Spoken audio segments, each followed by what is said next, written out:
Subscribe কৰিব IPL Rahman YouTube চেনেলটোক আৰু লগত থকা বেল আইকনটো ক্লিক কৰি অল কৰি দিব আৰু ভিডিঅ'টো লাইক কৰি দিব।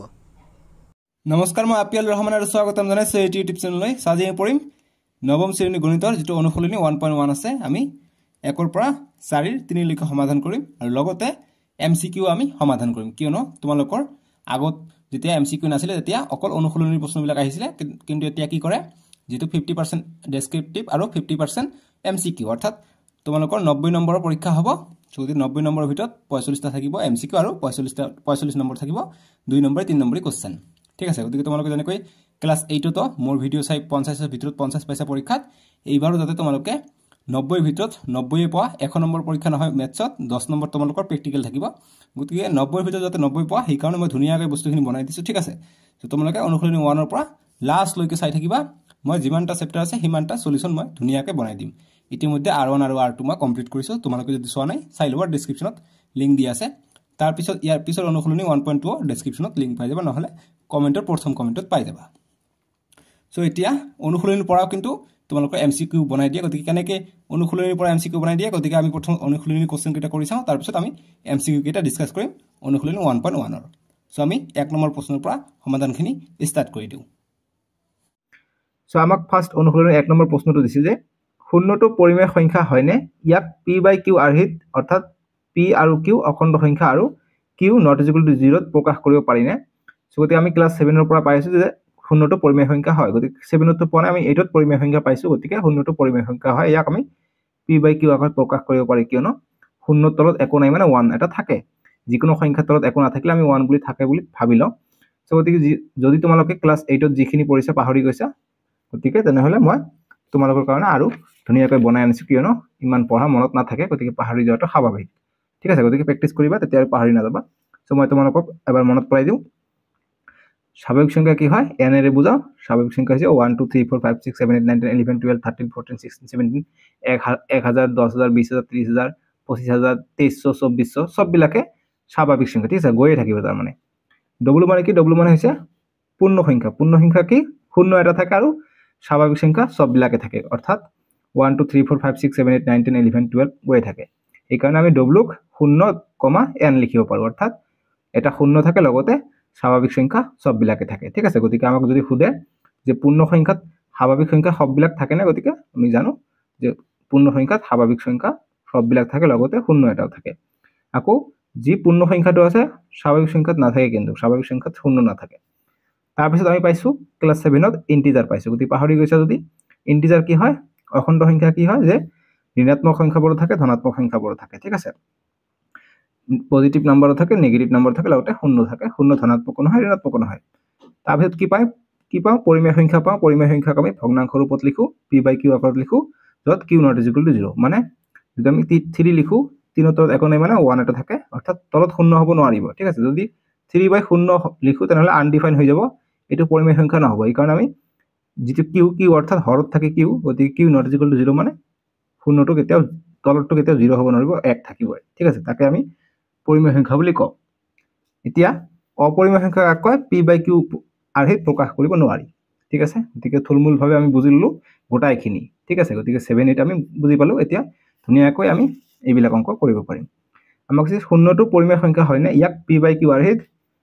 প্ৰকাশ কৰিব পাৰি নে, গতিকে আমি এনসাৰ কৰিম ইয়াৰ 1 নম্বৰটোৰ আমি সলিউশন কৰিম। সলিউশন, গতিকে ইয়াত মই এক্সাৰসাইজ 1.1 বুলি লিখি দিওঁ, মনত থাকিব তেতিয়া। আমাক কৈছে শূন্যটো পৰিমেয় সংখ্যা হয় না, গতিকে আমি এনসাৰ কৰিম যে হয়। ঠিক আছে, এতিয়া কৈছে ইয়াক p/q আৰ্হিত আৰু p/q আৰ্হিত প্ৰকাশ কৰিব পাৰি না, গতিকে p/q আৰ্হিত প্ৰকাশ কৰিব পাৰিম। গতিকে উদাহৰণ দিম যে শূন্য p/q আৰ্হিত হ'ব, অৰ্থাৎ ভগ্নাংশ ৰূপত লিখিব লাগে, ভগ্নাংশ ৰূপত লিখিম হৈ যাব। ঠিক আছে, শূন্য p/q আৰ্হিত হ'ব, গতিকে কি কৰিম 0/1 লিখিব পাৰো, 0/2 লিখিব পাৰো,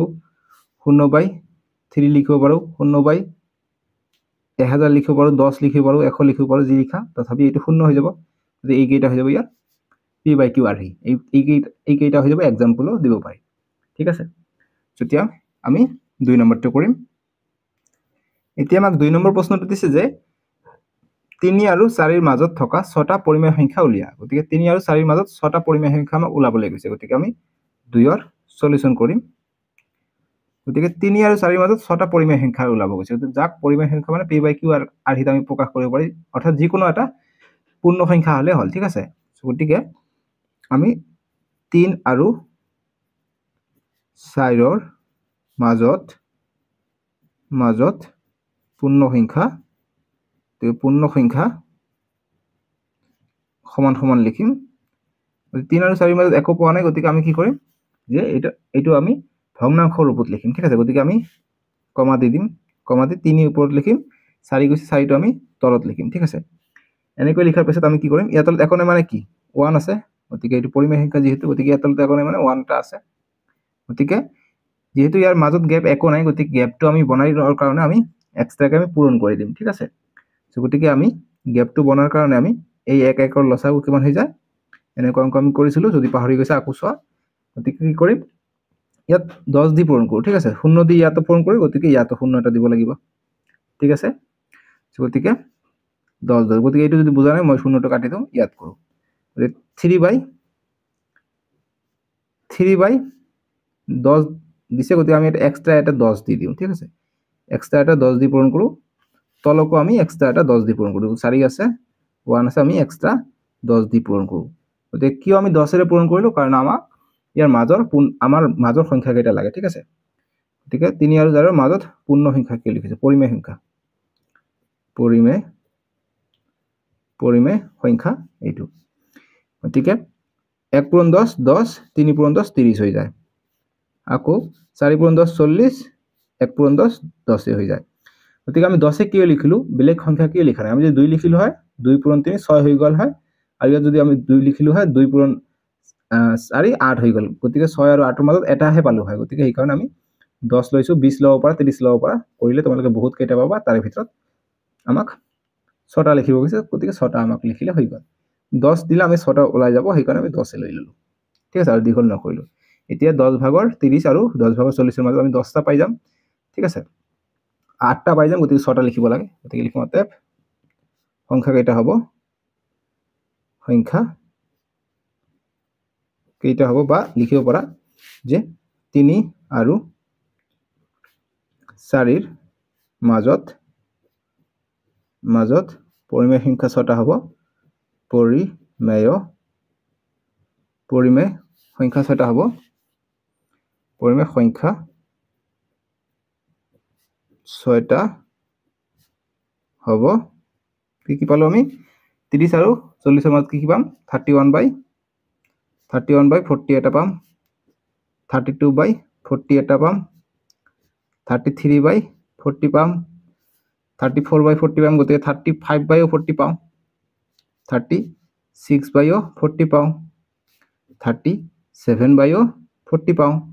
1 2 3 4 5 6 6টা পাই গলো 3 নম্বৰ প্ৰশ্নটো দিছে যে 5 ভাগৰ 3 আৰু 5 ভাগৰ 4ৰ মাজত থকা 5টা পৰিমেয় সংখ্যা উলিয়া গতিকে একে ধৰণে দিছে গতিকে আমি 3 নম্বৰৰ সলিউশন কৰিম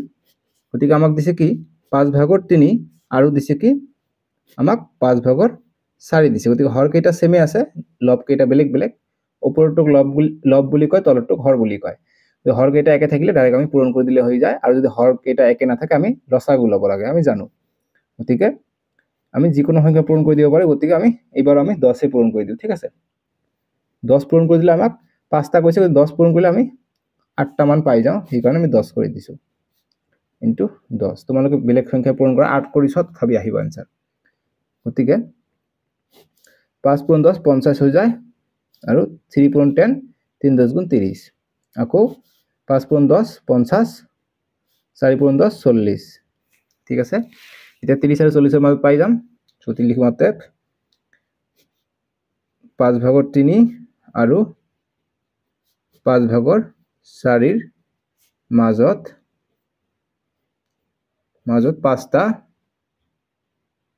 পাঁচটা পৰিমেয় সংখ্যা হ'ব পৰিমেয় সংখ্যা হ'ব গতিকে আমি লিখিম 31 by 50 গতিকে 31 by 50 এটা পাই যাম তাৰপিছত 50 ভাগৰ 32 এটা পাই যাম ঠিক আছে তাৰপিছত 50 ভাগৰ 33 পাই যাম এটা তাৰপিছত 50 ভাগৰ 36 এটা পাই যাম 50 ভাগৰ 37 পাই যাম কেইটা হৈছে পাঁচটা গৈছে এটা দুটা তিনিটা চাৰিটা পাঁচটা হৈ গ'ল গতিকে এইখিনি আনসাৰ ৰাখি দিলে হৈ গ'ল গতিকে 50 ভাগৰ 34 লিখা নাই 50 ভাগৰ 35 লিখা নাই এই কেইটা হৈ যাব ঠিক আছে গতিকে মই এই কেইটা লিখি দিলো তোমালোকে আৰু মাজৰ যিখিনি লিখিলে হৈ যাব ঠিক আছে সো তোমালোকে 10 ললৈ বেলেগ যদি লোৱা কি হ'ব তোমালোকে চোৱা 3/5 আছে আৰু এইফালে আছে 5 ভাগৰ 4 গতিকে 10 নলৈ মই যদি 5 লৈ লওঁ কি হয় চোৱা তোমালোকে 5 ললে বা 6 যদি লৈ লওঁ বা 8 লৈ লওঁ ঠিক আছে 8 লৈ লওঁ 8 লৈ লওঁ কিয়নো আমাক 6টা ওলাব 5টা ওলাব গৈছে গতিকে 8 ললে আমি 5টা পাই যাম কিমান আছে 5 গুণ 40 আৰু 4 গুণ 32 ইয়াত কৰিম 5 গুণ 40 3 গুণ 8 গুণ 24 এতিয়া 24 আৰু 32 মই বহুত কেইটা পাই যাম কি পাই যাম এটা পাম 25/40 এটা পাম 26/40 গতিকে এইবিলাকো পৰিমেয় সংখ্যা আমাৰ 5 ভাগৰ 3 আৰু 5 ভাগৰ 4 মাজত ঠিক আছে গতিকে ইয়াত তোমালোকে এইটো লিখিলে আনসাৰ হৈ যাব তোমালোকে কৰিছা এইটো আৰু এইটো সমান হ'ব কেনেকৈ 25/40 তোমালোকে ভাগ কৰা ইয়াৰ যেনেকুৱা মান আহিব তেনেকৈ মান আহিব ঠিক আছে বুজি পাইছা সো গতিকে এইটো হয় এইটো সব বিলাকে হয় ঠিক আছে বুজি পাইছো আমি মই আশা কৰিছো তোমালোকে বুজি পাইছা গতিকে এই কেইটা লিখিবা 1 2 3 4 5 38/50 লিখিব পাৰা 34/50 লিখিব পাৰা 35/50 লিখিব পাৰা এইটো হৈ যাব ঠিক আছে 3 নম্বৰটো সমাধান আমি এইখিনি কৰিলো এইখিনি আমি ৰাফ কৰিলো বুজাৰ কাৰণে দিছো গতিকে ৰাফটো মই এইফালে কৰি দিছো গতিকে উঠাই লোৱা এতিয়া আমাক অনুশীলনী 1.1 ৰ 4 নম্বৰ প্ৰশ্ন কি দিছে যে তলৰ উক্তিসমূহ সঁচা নে মিছা উত্তৰসমূহৰ সমৰ্থনত যুক্তি উল্লেখ কৰিবা গতিকে সঁচা হলে সঁচা কি হল হেতু সমৰ্থন দিব লাগিব আৰু মিছা হলে মিছা কি হল হেতু সমৰ্থন দিব লাগিব গতিকে 4 নম্বৰৰ উত্তৰবিলাক আমি কৰিম গতিকে 4 ৰ 1 নম্বৰটোৰ সমাধান আমি কৰিম সলিউশন আমাক প্ৰথমটো দিছে যে প্ৰতিটো স্বাভাৱিক সংখ্যা এটা পূৰ্ণ সংখ্যা গতিকে প্ৰতিটো স্বাভাৱিক সংখ্যা এটা পূৰ্ণ সংখ্যা গতিকে স্বাভাৱিক সংখ্যা কি হয় n দি বুজাও গতিকে 1 2 3 4 ডট ডট ডট গৈ থাকে এতিয়া কৈছে যে প্ৰতিটো স্বাভাৱিক সংখ্যা পূৰ্ণ সংখ্যা গতিকে পূৰ্ণ সংখ্যা কি পূৰ্ণ সংখ্যা আমি w দি বুজাও w কি থাকে পূৰ্ণ সংখ্যাত শূন্য থাকে 1 2 3 4 এনেকৈ গৈ থাকে অৰ্থাৎ মই আগত দেখাই দিছো নহয় আগৰ যেটো মই তোমালোকক পেজ দেখালো যে শূন্য আৰু n লিখিব পাৰি অৰ্থাৎ যি পূৰ্ণ সংখ্যাত স্বাভাৱিক সংখ্যা গোটেই থাকে গতিকে এই কাৰণ শূন্য n লিখি দিছিলো গতিকে আমি লিখিব উক্তিটো সঁচা যে উক্তিটো সঁচা ঠিক আছে সঁচা কিয় কাৰণ আমাক যুক্তি দিব কৈছে গতিকে আমি কাৰণ লিখিম যে কাৰণটো লিখিম যে আটাইবিলাক স্বাভাৱিক সংখ্যাই পূৰ্ণ সংখ্যাৰ অন্তৰ্গত ঠিক আছে যে আটাইবোৰ স্বাভাৱিক সংখ্যা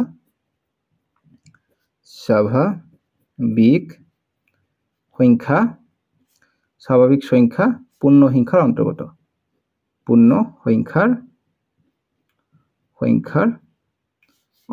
ঠিক আছে অন্তৰ্গত তোমালোকে সাইডত এইটো বক্স বনাই থৈ দিবা যাতে এক্সামিনাৰে চাই যে তোমালোকে নিজে কৰিছা বুলি ঠিক আছে গতিকে এইটো গল আমাৰ 4 ৰ 1 নম্বৰটোৰ উত্তৰ এতিয়া 4 ৰ 2 নম্বৰটোৰ সমাধান কৰিম 4 ৰ 2 ৰ সলিউশন কৰিম 4 ৰ 2 নম্বৰটো প্ৰশ্ন তোমালোকে চাও কি কৈছে যে প্ৰতিটো অখণ্ড সংখ্যা এটা পূৰ্ণ সংখ্যা গতিকে প্ৰতিটো অখণ্ড সংখ্যা এটা পূৰ্ণ সংখ্যা বুলি কৈছে গতিকে আমি চেক কৰিছা হয় নহয় গতিকে অখণ্ড সংখ্যা কি হয় আমি z দি বুজাও অখণ্ড সংখ্যা কি হয় যে মাইনাস বড় থাকে প্লাস বড় থাকে ঠিক আছে গতিকে -2 -1 শূন্য তাৰপিছত +1 +2 এনেকে ডট ডট ডট এইফালে গৈ থাকিব এইফালেও গৈ থাকিব এইফালে থাকিব -4 -5 -6 -7 এইফালে থাকিব 3 4 5 6 7 8 এনেকে গৈ থাকিব গতিকে এইবিলাক হৈছে কি আমাৰ এইবিলাক হৈছে অখণ্ড সংখ্যা অৰ্থাৎ ইন্টিজাৰ এতিয়া কৈছে যে প্ৰতিটো অখণ্ড সংখ্যা এটা পূৰ্ণ সংখ্যা গতিকে প্ৰতিটো অখণ্ড সংখ্যা এটা পূৰ্ণ সংখ্যা নহয় কিয়নো যে অখণ্ড সংখ্যাত মাইনাস বড় থাকে কিন্তু মাইনাস বড় কিন্তু পূৰ্ণ সংখ্যা নহয় গতিকে w পূৰ্ণ সংখ্যা গতিকে এই মাইনাস বড় পূৰ্ণ সংখ্যা নহয় কাৰণ পূৰ্ণ সংখ্যাত অকল শূন্য আৰু ধনাত্মক সংখ্যাবিলাক থাকে ঋণাত্মক সংখ্যাবিলাক কিন্তু নাথাকে গতিকে এই কাৰণে এইটো হৈ যাব মিছা ঠিক আছে এইটো হৈ যাব মিছা আমি ইয়াৰ যুক্তি দিম যেহেতু আমাক কৈছে যুক্তি সহ উল্লেখ কৰা গতিকে যুক্তি আমি সাইডত আমি এনেকৈ দিলে আমাৰ এইটো এটা যুক্তি হল আৰু লিখিও দিম যাতে আমাক ছাৰৰ বেছি ভাল পায় আৰু বেছি নম্বৰ দিয়ে যে কাৰণ পূৰ্ণ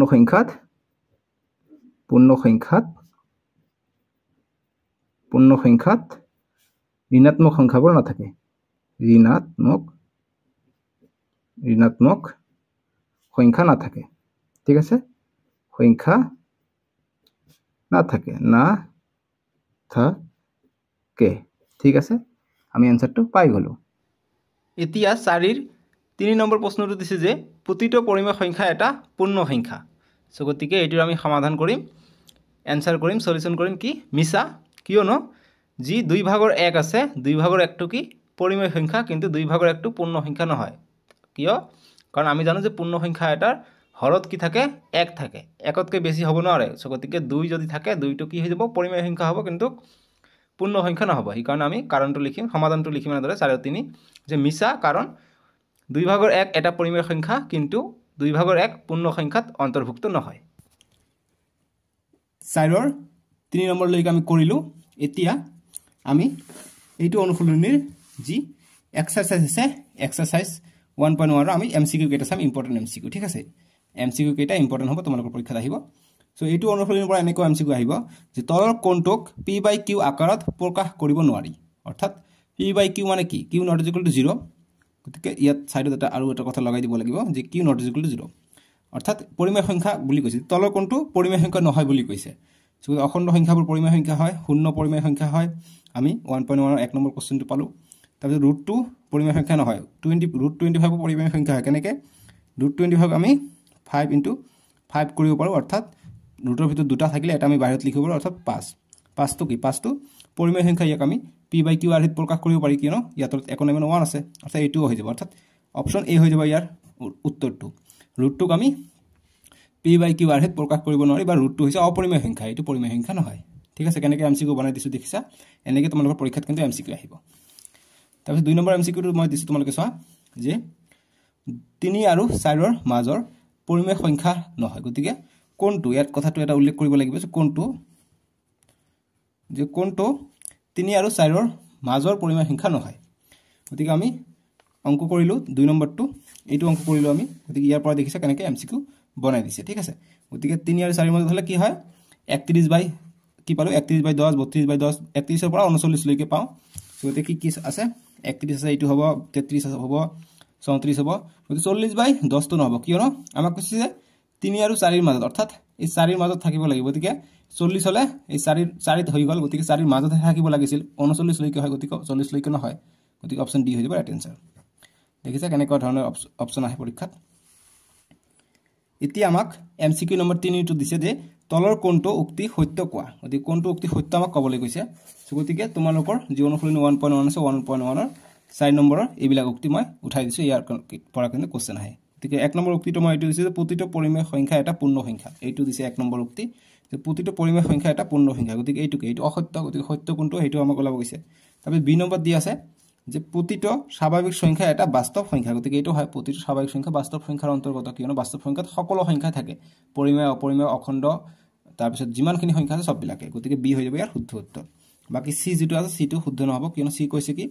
যে স্বাভাৱিক সংখ্যাত পূৰ্ণ সংখ্যাৰ তুলনাত এটা সংখ্যা বেছি থাকে অৰ্থাৎ স্বাভাৱিক সংখ্যাত পূৰ্ণ সংখ্যাতকৈ এটা সংখ্যা বেছি থাকে গতিকে এটো অসত্য কিয়নো পূৰ্ণ সংখ্যাতহে স্বাভাৱিক সংখ্যাতকৈ এটা সংখ্যা বেছি থাকে পূৰ্ণ সংখ্যাত শূন্য থাকে স্বাভাৱিক সংখ্যাত শূন্য নাথাকে তাৰপিছত অপচন ডি দিছে যে √2 অপৰিমেয় নহয় গতিকে একচুয়ালি √2 টো অপৰিমেয় হয় বুলি দিব লাগিছিল কিন্তু নহয় বুলি দিছে গতিকে এইটো হৈ যাব অসত্য গতিকে অপচন বি টো হৈ যাব শুদ্ধ সো ইমানখিনি আছিল আমি অনুশীলনী 1.1 আৰু এমসিকিউ কেটা কৰিলো ইমানখিনি কৰি তোমালোকৰ অনুশীলনী 1.1 ৰ যেনেকৈ কোশ্চেন বনাই নিদিওক তোমালোকে ফুল নম্বৰ পাই যাব ঠিক আছে মোৰ টাৰ্গেট তোমালোকক 90 ভিতৰত 90 উঠাই দিয়া কি কৰিব লাগে তাৰ বাবে মই হিখিনি কৰি লম নিজে কষ্ট কৰি তোমালোকে জাস্ট চাই থাকিবা মোৰ চেনেলটো সাবস্ক্ৰাইব কৰিবা আৰু ভিডিওটো লাইক কৰি দিয়া তোমালোকে স্ক্ৰিনৰ ৰাইট সাইডত তোমালোকৰ অনুশীলনী 1.2 টো উঠিছে তাতে ক্লিক কৰি চাব পাৰিবা সো এইখিনি বাই বাই টেক কেয়াৰ